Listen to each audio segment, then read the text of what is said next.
Okay, everybody, it's me again, Jacob Forsyth, Sweet Sculpt Studio tutorial. I'm going to try to make this sweet and fast and painless. We had an update from 6.091 to 6.1. Here is the update information that you need to know. These cards are very important when you get the update, so make sure you read them. They're not there just to fill your inventory up. They're there for pertinent information, such as this. And if you read these, you won't have to have any problems later and feel like a fool and asking in the group. Number one, the new thing about the edit frame is the reason why it's changed is because you can do you can actually add your sculpt to it. Okay, so make sure if your prim is your prim, your sculpt prim is your prim, make sure you redo your edit frame. Again, I got a video on that. It's called How to Make the Sculpted Prim Your Prim. So make sure you watch that if you don't know how to do it or was afraid to do it before, and you got the guts to do it now, so watch that. The second thing is the scan that didn't really used to work that well, but it does work a heck of a lot better now, which is very impressive. And then the edit frame, of course, as we said, added feature is to allow dropping a sculpt texture and map into the frame. This will res a sculpt prim with the sculpt texture applied, and it will remove this sculpt texture map from the contents of the edit frame. I'll show you two ways to do that I know how. These next two I don't worry about because they have nothing to do with me at this time. I don't use Mesh Studio and probably won't unless it's becomes slice based. It's a waste of my time actually. I can do a lot better things in Maya Blender or anything else.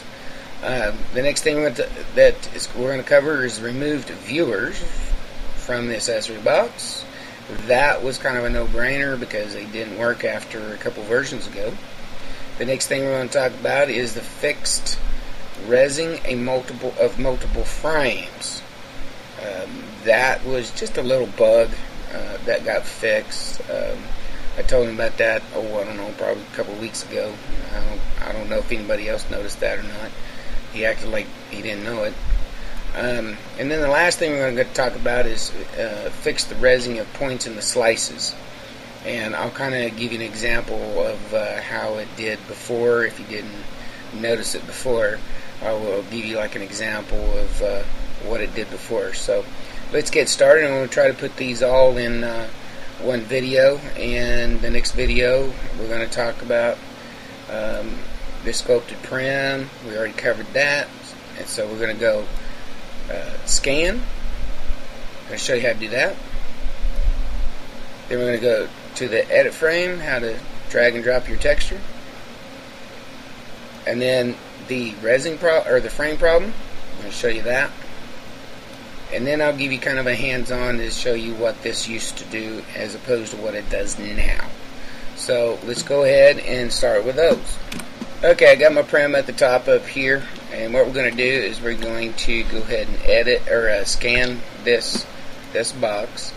The box has to be through the slice. If you have it up here, it's more likely not going to find it. So what happens, I think still what's happening is it's colliding.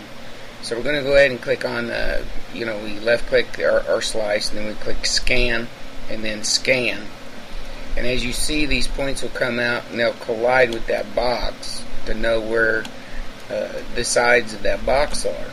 If you have a particular sized or a particular weird, odd prim or a previous sculpt or whatever, this would be kind of good for doing that with, like let's say like a tree trunk that you want and you can't quite get it right, and you got an example that you built in prims or one that somebody else sculpted, you can throw it on here and it'll kind of do its thing. So that's what it looks like. Now remember, it doesn't do corners very good, so you're either going to have to move this point over here or this point over here to get your corner. Okay, so they're that way on all the corners. So keep that in mind. You're still going to have to do a little bit of physical work there. So, I mean, this is SL. It's a constant changing process. It's a constant updating process. So, I mean, deal with it. Nothing's perfect. Everything is changing in here. So, you're going to have to learn to deal with it. But being kids and expect things to be flawless.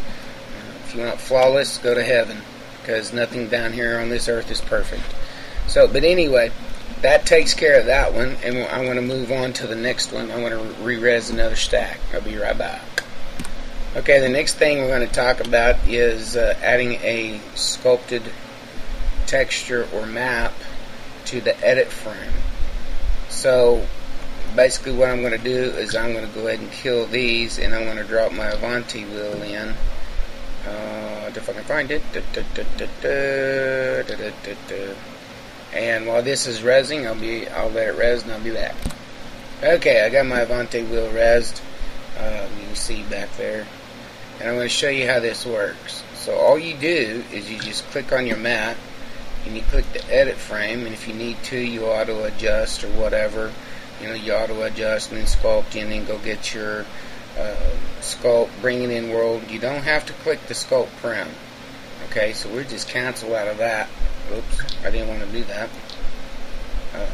You want to leave your edit frame open. I wanted to ignore that.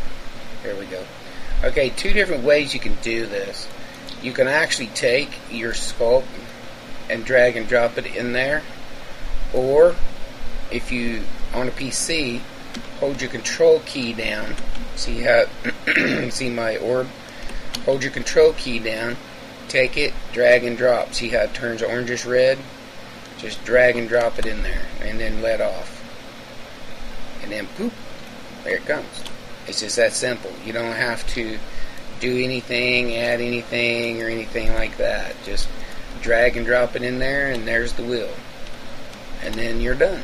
Just cancel, and then kill slices, and you got your wheel. Ta-da! Just that simple. And remember, that's in the edit frame. You just drag and drop it. Say like if this was the edit frame here, you just drag and drop it in there, or hold your control key down, grab it, drag and drop it on there. See how that turns red? See that? Just drag and drop it into there, and it'll shoot that prim out on top. So that takes care of the added feature right there. So we're going to talk next. We're going to talk about the multiple frames. Okay, multiple frames. Now, some of you may notice that when you edit frame and then you auto adjust your sculpt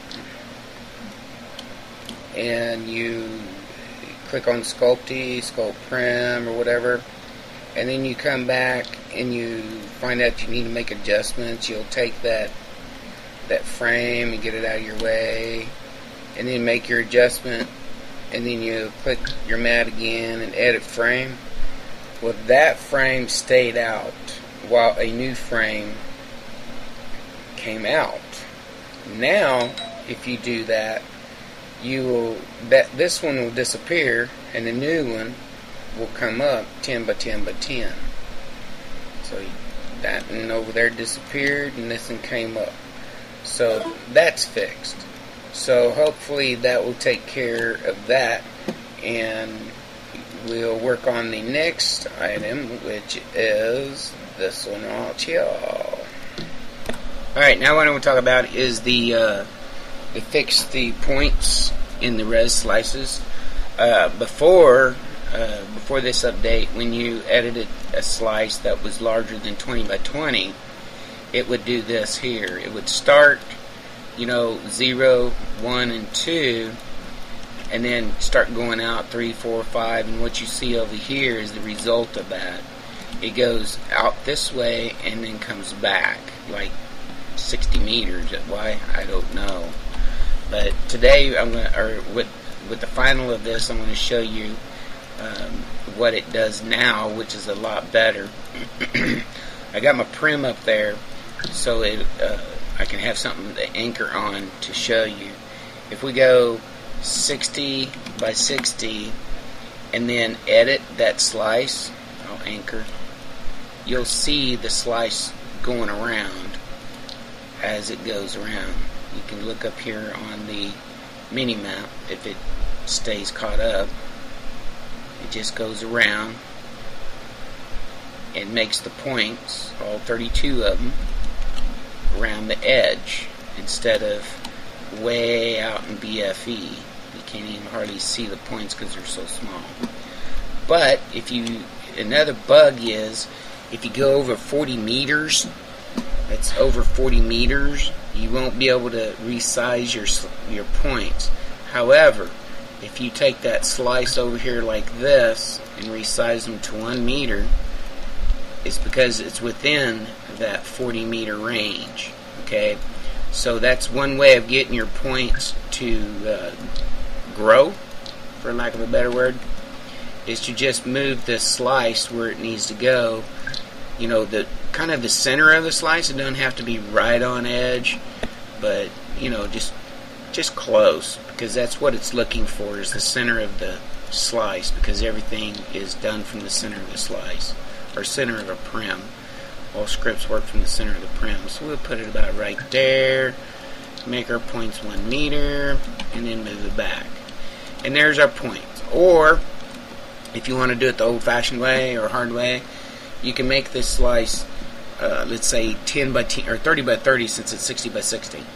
You can make it 30 by 30, edit your points where you need to go, where you need them, and then just make the slice 60 by 60, or whatever size you need it. And then your points will be right where they need to be. Okay, so also, TVB knows about this. I informed him about it today. He was doing some checking and said, yeah, if you move the slice and then do it, then it will do it just fine. The reason why that is because he has it set to 40 meters. Because he didn't think anybody would be sculpting anything larger than 40 meters. But we're limited to 63 by 63 by 63 right now, so why not? You know, let's go for the gusto, see if it can be maxed out. So, but anyway, that's how you do that. Like I said, also, the points here, they work off of the dead center of the point. So make sure that you understand that. Just throwing some extra things in here to finish this video up. So, hopefully that will help you out in this new update. And if you have any questions, comments, or criticism, don't hesitate to leave a comment, and I'll take a look at them, and I'll do what I need to do. So check you guys later. Have fun, enjoy, and have fun sculpting.